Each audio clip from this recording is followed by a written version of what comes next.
It's Christine's turn to ask Colin a question. We're standing in front of the old railway pylons where the railway used to go across the North Johnstone, and we're just observing how much human activity has changed the hydrology and the plant life and everything else in this area. And I'm just going to let Colin tell us his quick view on impact of humans and how we work on that. Well, of course, when you're looking at a river like this, what we're actually seeing is the product of catchment processes. Yeah. So, I mean, you can see here that we've got evidence of flooding. Way up here. Probably about a good 30 metres above the current, what most people would regard as the normal river level. Correct. And of course that happens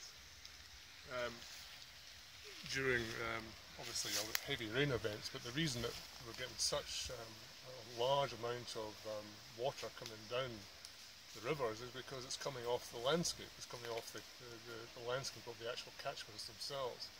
And the reason that we're getting so much water off the landscape is because people have removed trees, and those trees would traditionally have held water in the landscape. It would have, the soil structure would be such that you get good infiltration into the soil. Yeah.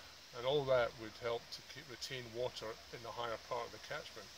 When you take all those trees out and you introduce monocultural agriculture, of course you get water coming down the catchment, and hence you get these devastating floods. And of course the human impact is not, well, apart from the impact in the geomorphology of the riverbank itself, but of course because you've got small towns that tend to be located on rivers, they get impacted by flash flooding, and of course there is the social and economic impact directly away from the catchment. And isn't it interesting that our development as stewards of the land is so, well, we try to solve a problem, but we cause another one. So in the old days on the tablelands, engineers didn't know to do anything else with drainage except to speed up the water. And the whole point here is we need to slow it back down again. Exactly we need to hold it back in the higher regions of the catchment. And the challenge with that, of course, is that once you have these highly altered catchments, if you try to slow it down at the river, then of course what you're doing is creating more flooding problems. That's right. So you need to get the trees back into the landscape. That's the way you deal with it. And so you've got to look to the waterways, the smaller waterways further up the catchment, and that's where you start. You start with the riparian zones, which are usually highly degraded and being highly cleared.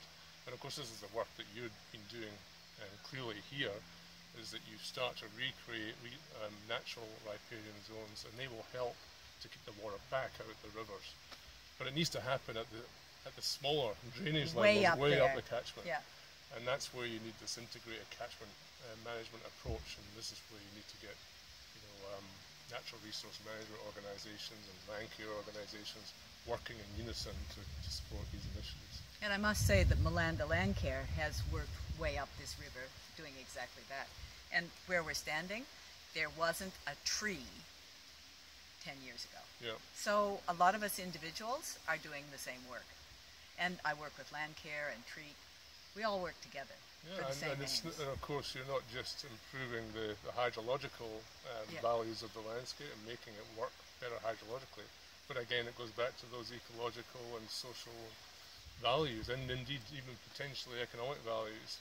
When you create a landscape like this, you're reintroducing those values back into the community, so there's opportunities for them to enjoy these places again. And make money out of enjoying it. Hopefully. We hope so. Thanks, Colin. Thank you.